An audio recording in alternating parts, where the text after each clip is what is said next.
یا ان کے بچے کام کرتے ہیں، لیکن ہم ایک برتن الگ، کھانے پینے کی چیزیں الگ. یہ سوشل رویہ جو ہے اس کی وجہ ہماری اپنی سوشل ٹریڈیشنز ہیں یا مذہب ہے؟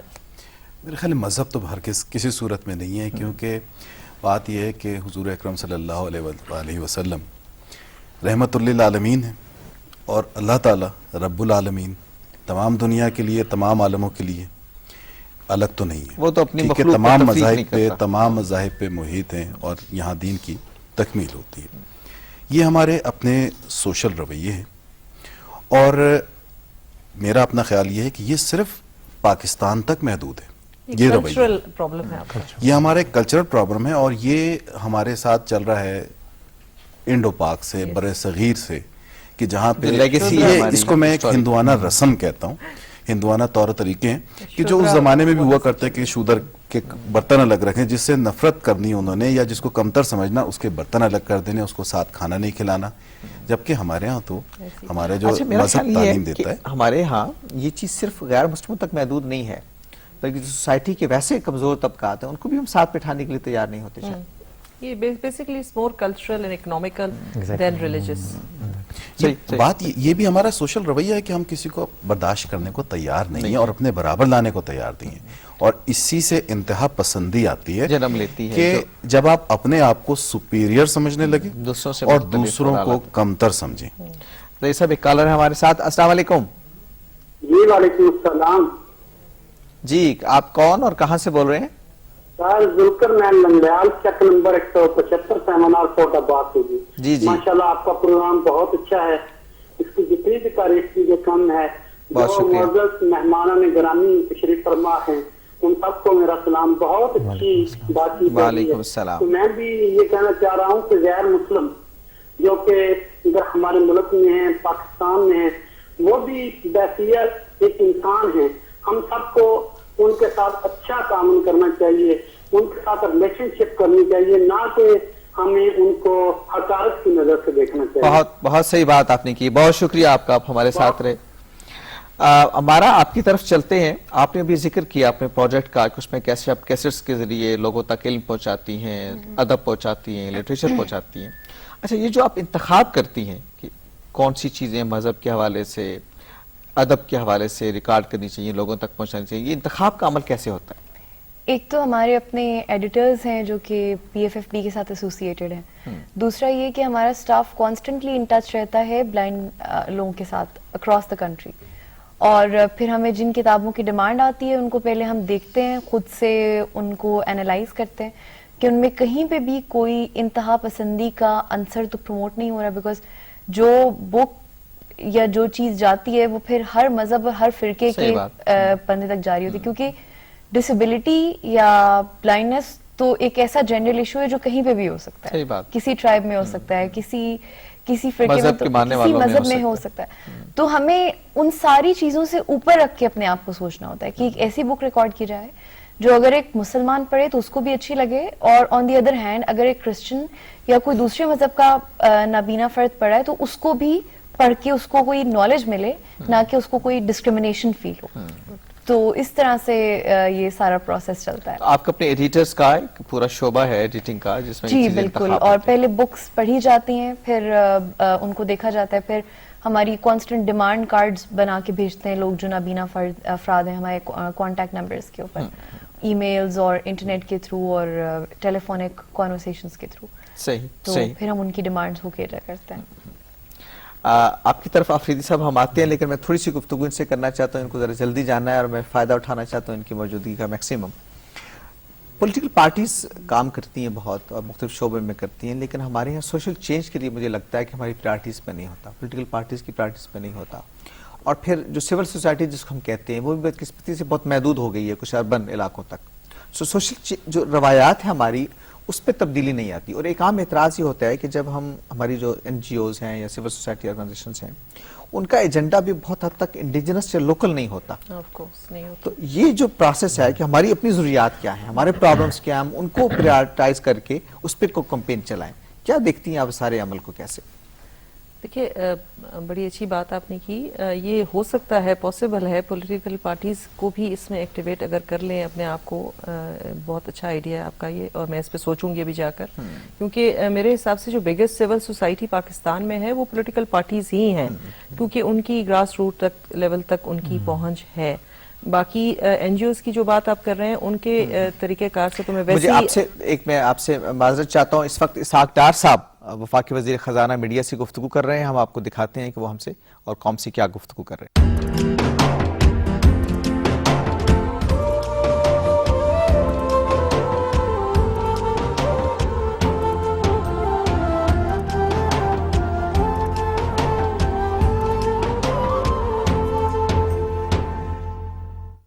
فیضان رمضان کے ساتھ ایک بار پھر آپ کی خدمت میں حاضر ہیں. آج ہمارا موضوع ہے بین المذاہب ہم آہنگی اور اسلام. نعیم صاحب، کسی بھی موضوع پر جب ہم گفتگو شروع کرتے ہیں تو وہ سماجی رویوں پر آ کر ختم ہوتی ہے. بین المذاہب ہم آہنگی کی جب گفتگو ہو رہی ہے تو وہ بھی اسی پر آ کر ختم ہوتی ہے. کہ مسئلہ ہم یہ نہیں کہہ رہے کہ لوگ اپنا عقیدہ چھوڑ دیں، ہم یہ نہیں کہہ رہے کہ آپ اپنا مذہب چھوڑ دیں، بلکہ ہم یہ کہہ رہے ہیں کہ آپ دوسرے کو بھی قبول کریں، دوسرے کو بھی برداشت کریں، اور جو حق اپنے آپ کے لیے مانگ رہے ہیں وہ دوسروں کو بھی دیں. ظاہر یہ رویے سے اس کا تعلق ہے. رویے کی تعمیر جو ہے وہ ہمارے پیش نظر نہیں ہوتی. ہم جب اللہ کے لیے خرچ بھی کرتے ہیں تو ہماری ترجیحات کا تعین کچھ اور طرح سے ہوتا ہے. جیسے محلے میں ایک مسجد موجود ہے تو ہم چاہیں گے کہ دوسری مسجد بن جائے، وہ موجود ہے تو ہم اس کے مینار بنا دیں گے، کیونکہ ہم سمجھتے ہیں کہ اللہ کی راہ میں خرچ کرنے کا مطلب یہ ہے مسجد مزار پر ہی خرچ کیا جائے. یہ جو سوشل چینج ہے اس کی طرف ہم کوئی وسائل خرچ کرنے کے لیے تیار نہیں ہوتے. یہ جو فنامنن ہے بیسیکلی، اس پہ جو کہ آپ کا کام بھی ہے، میں چاہوں گا کچھ تبصرہ کیجیے کہ کیوں ایسا ہو رہا ہے ہمارے ساتھ. اس کی مین وجہ یہ ہے جو مجھے سمجھ میں آئی ہے کہ جب میں مکالمہ بین المذاہب کی میٹنگز میں آنا شروع کیا، لوگوں سے بات بھی ہوئی، پھر اپنے مختلف مسالک کے دوست احباب جو ہیں ان سے ملاقاتیں ہوئیں، ڈسکشن سٹارٹ ہوئی، تو ایک چیز میں نے جو کتابیں بھی پڑھیں تو یہ ایک میں نے خاص چیز نوٹ کی کہ ہماری خاص انداز سے اورینٹیشن ہوئی ہے بر صغیر پاک و ہند میں، جس میں اسلام پر عمل کرنا اور اسلام کی خدمت کرنا نمود و نمائش کے حوالے سے زیادہ پروموٹ کی گئی ہے. یعنی جتنی زیادہ آپ شان و شوکت کی بلڈنگز کھڑی کریں گے، جتنے شان و شوکت کے اجتماعات منعقد کریں گے، اس سے اسلام سر بلند ہوگا. یہ ایک مین چیز ہے، یہ آپ کو کتابوں میں بھی ملے گی اور رویوں میں بھی ملے گی. جب میں نے کتاب لکھنی شروع کی مکالمہ بین المذاہب پہ، تو میں نے دیکھا کہ لوگ مکالمے کی ڈیفینیشن پہ کنفیوز ہیں کہ یہ ہے کیا. مناظرے اور مکالمے میں فرق کا نہیں پتا. تو میں نے سوچا کہ بجائے یہ کہ میں لوگوں کے رویوں سے انسپائریشن لے کے خود سے ڈیفائن کروں، میں قرآن و سنت کی طرف رجوع کرتا ہوں. تو جو چیز مجھے میں نے دیکھی، میں نے ذرا نئے سرے سے پڑھا. اب مکالمہ بین المذاہب یہ ایک اجتہادی موضوع ہے. ہماری 1400 سالہ تاریخ جو ہے دوسرے مذاہب کے ساتھ یہ مناظراتی رہی ہے، مکالماتی نہیں ہے. تو جب میں کہہ رہا ہوں اجتہادی چیز ہے تو اس کا مطلب یہ ہے کہ اس موضوع پر کام نہیں ہوا. مواد قرآن و سنت میں موجود ہے، مگر وقت کے تقاضوں کے مطابق شاید اس کو پک کر کے اس کو زیادہ آگے پریزنٹ کرنے موضوع نہیں بنایا. اب جب میں نے دیکھا قرآن و سنت کے حوالے سے قرآن پاک کی آیات بھی ہیں، مگر میں نے سوسائٹی کی ضرورت کو مد نظر رکھتے ہوئے حضور صلی اللہ علیہ وسلم کی ایک حدیث کو مکالمہ بین المذاہب کی بنیاد بنایا، اور وہ مشکوٰۃ شریف میں ہے. اور بڑی مشہور حدیث ہے، جو لوگ دینی لٹریچر سے واقف ہیں ان کے لیے بالکل یہ کوئی نئی حدیث نہیں ہے کہ روز قیامت ایک شخص اللہ تعالیٰ کی بارگاہ میں حاضر ہوگا اور اللہ تعالیٰ اس سے فرمائیں گے، یہ لمبی حدیث ہے میں اس کو سمرائز کر کے بیان کر رہا ہوں، کہ اللہ تعالیٰ فرمائیں گے میں پیاسا تھا تم نے مجھے پانی نہیں پلایا، میں بھوکا تھا تم نے مجھے کھانا نہیں کھلایا، میں بیمار تھا تم میری عیادت کو نہیں آئے. اور ہر سوال کے جواب میں وہ شخص یہ کہے گا کہ یا اللہ تعالیٰ آپ تو ان چیزوں سے پاک ہیں، بے نیاز ہیں. اور اللہ تعالیٰ جواب میں فرمائیں گے کہ تمہارے پاس ایک پڑوسی بیمار تھا، پیاسا تھا، بھوکا تھا، اگر تم اس کو کھانا کھلاتے تو مجھے اپنے پاس پاتے، مجھے کھلاتے. تو اس حدیث سے میں نے یہ چیز اخذ کی کہ مکالمہ بین المذاہب عقیدہ چینج کرنے کا نام نہیں ہے. مکالمہ بین المذاہب خدا کی ذات کو، اس کے قرب کو، اس کی رضا کو ذہن میں رکھ کر ایک دوسرے کے دکھ درد شیئر کرنے کا نام ہے. اگر معاشرے میں ہم ایک دوسرے کے دکھ درد شیئر کرنے کو اسلام اصل سمجھ لیں تو اسلامی تعلیمات کا جو میجورٹی کا حصہ ہے وہ ایک دوسرے کے کام آنے کا ہے. عقیدہ اس لیے دے دیا کہ آپ سیکولر مائنڈ کے ساتھ خدمت نہ کریں، آپ یہ سمجھیں جو کام کر رہے ہیں اللہ اگر تعالیٰ آگے کے سے ہاں اجر کو نہیں اجر ملا ملے گا، بالکل تو پیچھے دینے والا ہے. بالکل صحیح. آپ کی اگر زندگی میں کسی نے اپریشیٹ نہیں کیا آپ تو بے نیاز ہو جائیں اس سے. بے نیاز ہو جائیں بالکل. اور اللہ سے اپنا اجر مانگیں. اجر مانگے. تو بے نیازی کے ساتھ ایک دوسرے کے کام آنے کے لیے خدا کے وجود کا اقرار کرنا، اس کی ذات کو ذہن میں رکھنا، اور پھر حضور صلی اللہ علیہ وسلم کی حدیث ہے کہ اللہ تعالیٰ کی ذات دینے والی ہے اور میں بانٹنے والا ہوں. صحیح تو بات. جو اللہ سے ملتا ہے حضور صلی اللہ علیہ وسلم کی ذات کے وسیلے سے ملتا ہے. تو اس لیے حضور اگر اسلام قرآن کی شکل میں ہے تو وہ ایک آئیڈیا ہے، اگر آپ نے اس کی پریکٹیکل اپلیکیشن دیکھنی ہے تو وہ ساری کی ساری آپ کو حضور صلی اللہ علیہ وسلم کی سیرت میں ملے گی. دیکھیے وہ ہمارا بات جو آپ- پرابلم یہ ہے کہ ہم نے اسلام کو سیرت النبی میں ڈھونڈنے کی بجائے اپنے پیر و مرشد کی ذات میں ڈھونڈنے کی کوشش کی ہے، جو خرابی کا باعث بنی ہے. صحیح. اور وہ ظاہر ہے پیر بہت سے ہیں، بہت تو سے ہیں. بہت ساری پھر انٹرپریٹیشنز بھی ہیں اور بہت سارے Exactly. اور پیغمبر تو ایک ہے. پیغمبر. تو جب بھی ہم نے معاشرے میں سوشل چینج کے لیے کام کرنا ہے تو کور فوکس اسلام کی تعلیمات کا یہ ہوگا کہ دوسرا شخص اگر آپ کے عقیدے کی وجہ سے اس کی مشکل یا پریشانی حل نہیں ہوتی، ایون کہ حضرت امام حسن یا حسین رضی اللہ تعالیٰ عنہ کے متعلق یہ حدیث ہے، واقعہ ہے کہ آپ کعبہ کا طواف فرما رہے تھے تو ایک شخص آیا، کان میں کچھ کہا تو آپ طواف کعبہ ادھورا چھوڑ کے اس کے پیچھے چلے گئے. واپس آئے تو لوگوں نے پوچھا کہ وہ کون سی ایسی بات تھی جو اس عبادت سے افضل تھی، تو انہوں نے فرمایا وہ اپنی ایک مجبوری لے کے آیا تھا تو میں اس کی مجبوری دور کرنے پہلے گیا. تو انسان کی ضرورت کو ترجیح دی. Exactly. دیکھیے آپ نے جو شروع میں بات کی نا کہ رسالت مآب صلی اللہ علیہ وسلم نے جو آخری خطبہ دیا، خطبہ حجۃ الوداع، جی وہ بھی یا ایھا الناس سے آغاز کیا. ایگزیکٹلی. یا ایھا المومنون نے کہا، حالانکہ سب مومن تھے سامنے، مسلمان کھڑے تھے، لیکن یا ایھا الناس کہا اور کہا کہ تمہاری جان اور تمہارا مال اور تمہاری عزت اسی طرح محترم ہے جیسی یہ جگہ اور یہ مہینہ محترم ہے. Exactly. تو پوری انسانیت کو گویا مخاطب بنایا. اور اس میں ایک آپ کی اجازت سے ہم جب کہتے ہیں نا حضور صلی اللہ علیہ وسلم رحمت للعالمین ہے، تو میں یہ اکثر کہتا ہوں کہ آپ کے دائرہ رحمت میں نان مسلم ہیں یا نہیں؟ وہ ہیں. صحیح. صرف فرق یہ ہے کہ ہم نے ہاں کی تو اور قریب آگے مسلمان کہلائے. صحیح بات. انہوں نے ابھی ایکسیپٹ نہیں کیا یا وہ سمجھے نہیں یا پراپر نہیں سکے، بات مگر طرح سے دائرہ پہنچی نہیں. رحمت میں ضرور شامل ہیں. صحیح بات. امت میں حضور کی وہ بھی شامل ہیں. صحیح. تو صحیح. ایک فرد وہ بھی ہے امت کا جس کو میں مسلمان نہیں سمجھتا. کیٹیگریز آپ کہہ لیں، دو Categories ہیں. مختلف کیٹیگری. اس کے ساتھ میرا جو سلوک ہوگا اس کا بھی میں حضور صلی اللہ علیہ وسلم کی بارگاہ میں جواب دوں گا. بہت اچھی بات آپ نے کہی. رسالت مآب صلی اللہ علیہ وسلم کا ذکر ہو رہا ہے، ان کی سنت کا ذکر ہو رہا ہے، ان کے ارشادات کا ذکر ہو رہا ہے، تو ان کی حضور میں کوئی اشعار آپ بھی پیش کیجیے.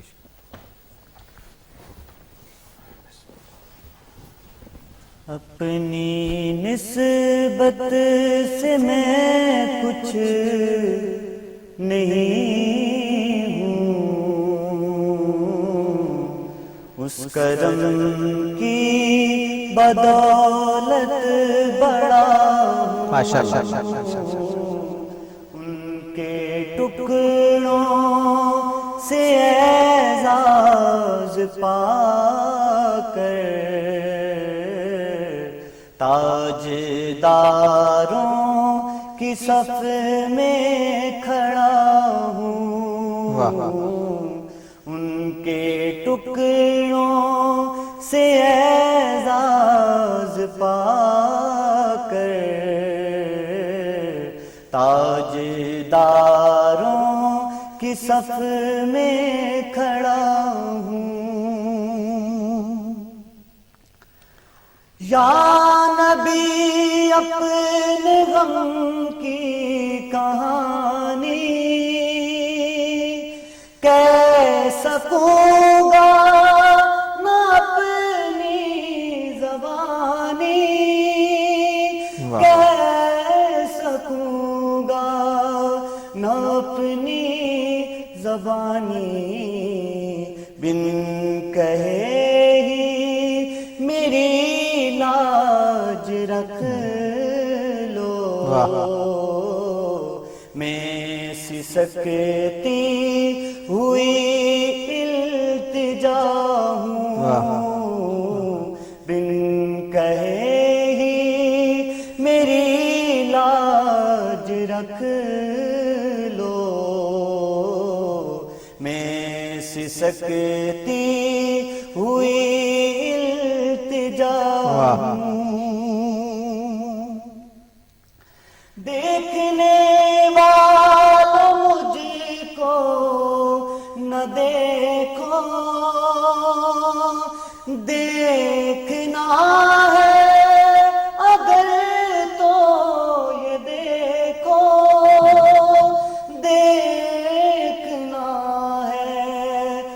اگر تو یہ دیکھو کس کے دامن سے وابستہ ہوں میں، واہ واہ واہ، کون والی ہے کس کا گدا ہوں، کس کے دامن سے وابستہ ہوں میں،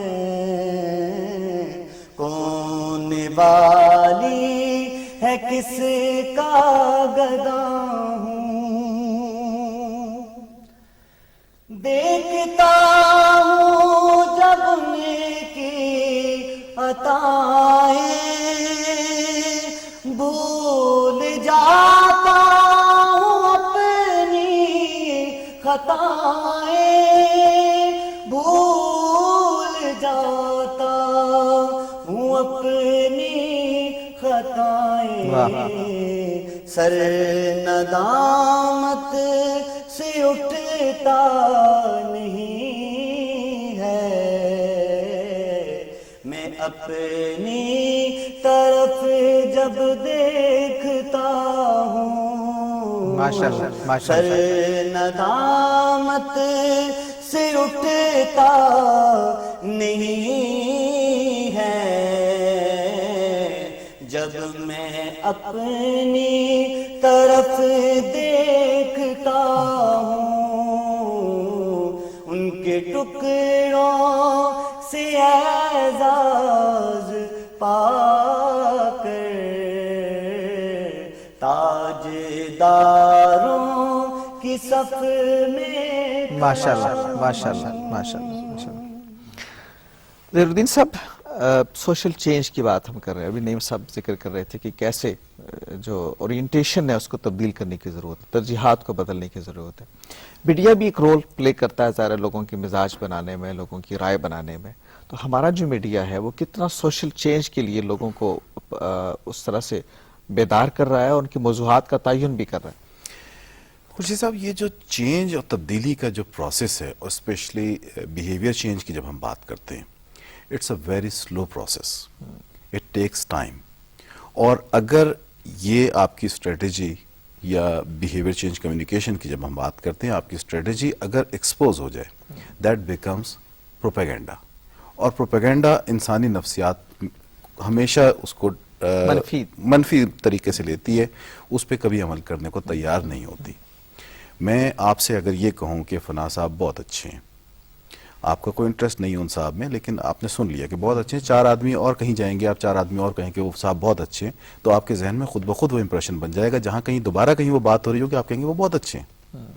اسی طرح یہ ہمیں بات آہستہ آہستہ معاشرے میں سرایت کرانی ہے، اور یہ کام میڈیا بہت اچھے طریقے سے کر سکتا ہے، لیکن اس وقت میڈیا ابھی ایک نوزائیدہ بچہ ابھی بھی میں کہوں گا، اس کو بہت ٹائم لگے گا میچیورٹی کی طرف جاتے ہوئے، کیونکہ ابھی جو کچھ ہم دکھا رہے ہیں اس سے معاشرے میں عدم رواداری اور برداشت دیکھیں کم میرا ہو تو رہا ہے۔ خیال ہے کہ ایک ریورسل ہے ہمارا میڈیا جو ہے، مثلا پی ٹی وی جو تھا آپ کے علم میں ہے کہ اس کے جو موضوعات تھے وہ کیا تھے سوشل چینج کے لیے، ڈراموں کی موضوعات آپ دیکھیے، باقی سارے موضوعات آپ دیکھیے، تو مجھے تو لگتا ہے کہ میڈیا نے تو ریورس ایک جیسے کہتے ہیں ترقی معکوس کی طرف کیا ہے۔ اس کی وجہ یہ ہے کہ کمرشلائزیشن آ گئی، ہر آدمی سسپینس تھرل کے ذریعے، زیادہ سے زیادہ ویورشپ کے ذریعے، اس نے ویورشپ کیچ کرنی ہے، اس کا ٹارگٹ یہ نہیں ہے کہ معاشرے میں تبدیلی لائے یا کوئی معاشرے کی اصلاح کے لیے کوئی کام کرے، کوئی اچھی پریکٹس کو پیسہ پروموٹ۔ کمانا اصل میں اورینٹیشن ہے اور اصل مقصد بن گیا، بات objective یہ بن ہے کہ اٹس اے بزنس۔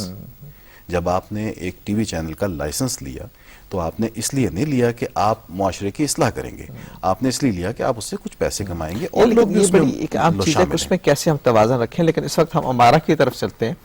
امارہ، ابھی آپ نے ذکر کیا اپنے پروجیکٹ کا، 2 باتیں مجھے پوچھنی ہے۔ ایک تو یہ بتائیے کہ یہ اس وقت کتنے لوگ ہیں جو آپ کے اس دائرہ اثر میں ہیں، کہاں تک آپ کی بات پہنچ رہی ہے، اور وسائل کیسے جنریٹ کرتی ہیں آپ اپنے پروجیکٹ کے لیے؟ جہاں تک لوگوں کی بات ہے تو ہماری آرگنائزیشن کو بھی مارچ میں 25 سال ہو گئے کام کرتے ہوئے، اچھا، اور ابھی تک 5000 سے زیادہ نابینا افراد ہمارے ساتھ ایسوسیٹڈ ہیں، اور خود میں بھی کیونکہ بلائنڈنس کا میرا بھی ایشو ہے تو خود میں نے بھی اسی آرگنائزیشن سے استفادہ لے کے اپنی ایجوکیشن کمپلیٹ کی. اچھا ماشاء اللہ. اور یہ ہے کہ اب جہاں تک بات پہنچانے کی بات ہے یا وسائل کی بات ہے, اس میں بات پہنچانے میں سب سے پہلا رول جو ادا کرتا آپ کو پتہ ہے وہ ہمارے سپورٹیو آرگنائزیشنز جیسے کہ میڈیا کے ذریعے جن لوگوں تک بات ابھی بھی پہنچ رہی ہے یا آف اینڈ آن پہنچتی رہتی ہے. اور جہاں تک فائنینشیل وسائل کی بات ہے تو میں آپ کو بتاؤں کہ پی ایف ایف بی ایک ایسی آرگنائزیشن ہے جو کہ خود بلائنڈ لوگوں نے سٹارٹ کی, جس کے اندر کہ ظہیر خالد تھے کا نام تھا جو کہ چارٹرڈ اکاؤنٹنٹ تھے, سلما مقبول تھی اینڈ سائمہ عمار. اور ان تینوں لوگوں نے جب یہ آرگنائزیشن سٹارٹ کی تو سارے کے سارے وسائل جنریٹ کرنے کا جو آغاز کیا وہ انہوں نے اپنی فیملیز سے کیا, اور پھر آہستہ آہستہ لوگوں کو اپیل کیا. اور آج بھی ہم لوگ جب رمضان آتا ہے تو ہم لوگوں سے ایکسپیکٹ کرتے ہیں کہ وہ اپنی زکوٰۃ یا جو بھی ان کے وسائل ہیں, بے شک وہ ایک کیونکہ بہت مہنگا پروسیجر نہیں ہے کسی بلائنڈ بندے کو پی ایف ایف پی کے تھرو ایجوکیشن دینا. ایون ایک 100 آپ کی طرف سے 100 روپیہ بھی کسی کی زندگی بدل سکتا ہے, لیکن وہ ساری کی ساری ایک ٹرینڈ کی بات ہے کہ ہم وہ 100 روپیہ کسی مسجد کے سیف میں جا کے تو ڈال آئیں گے, لیکن جب ہم ایک آرگنائزیشن کو سپورٹ کرنے کی بات کرتے ہیں جو کہ بلائنڈ لوگوں کے لیے کام کری ہے, اور ہمارا کام جو ہے وہ ویب سائٹ کے تھرو اور مطلب ایک ایویڈنٹ ایک obvious ورک ہے جس کو کہ دیکھا جا سکتا ہے, لیکن جب ہم اس کو سپورٹ کرتے ہیں یا اس کو سپورٹ کرنے کی بات کی جاتی ہے تو اس کے اوپر بہت سارے کوسچنز اٹھا دیے جاتے ہیں, from its credibility to transparency and everything. تو میں جتنے بھی سننے والے ہیں ان سے یہی کہنا ہے کہ آپ دیکھیں کہ اگر 100 روپیز یا 200 روپیز اگر کسی کی زندگی بدل رہے ہیں اور کسی کو روشنی دے رہے ہیں, کیونکہ ایک شخص جو دیکھ نہیں سکتا وہ ریلائی کرتا ہے دنیا کو جج کرنے کے لیے اپنے نالج کے اوپر, صحیح بات, instead of looking at faces and etc etc. جتنا آپ نالج اس کو پرووائڈ کریں گے اس کی سینس آف ججمنٹ اتنی ہی انکریز ہو جائے گی, اور وہ زیادہ مؤثر اور افیکٹو شاعری بنے گا, مفید شاعری بنے گا. بالکل بالکل بالکل. بہت اہم بات آپ نے کہی, اور میرا خیال یہ ہے کہ ہمارے دیکھنے والے سننے والوں تک یہ پیغام پہنچے کہ اس طرح کی جو آرگنائزیشنز ہیں جو ایسے لوگوں کے لیے کام کر رہی ہیں ان کے لیے ہم بات کریں گے, اور ان سے ہم جو اس طرح کے ادارے ہیں ان تک ہم اپنے وسائل پہنچائیں تاکہ یہ اپنا کام کرتے رہیں. آج کی نشریات کا وقت اختتام تک پہنچ رہا ہے. میں اپنے مہمانوں کا بے حد شکر گزار ہوں جو ہمارے ساتھ شریک ہوئے اور ہم ان سے سنا بہت کچھ, لیکن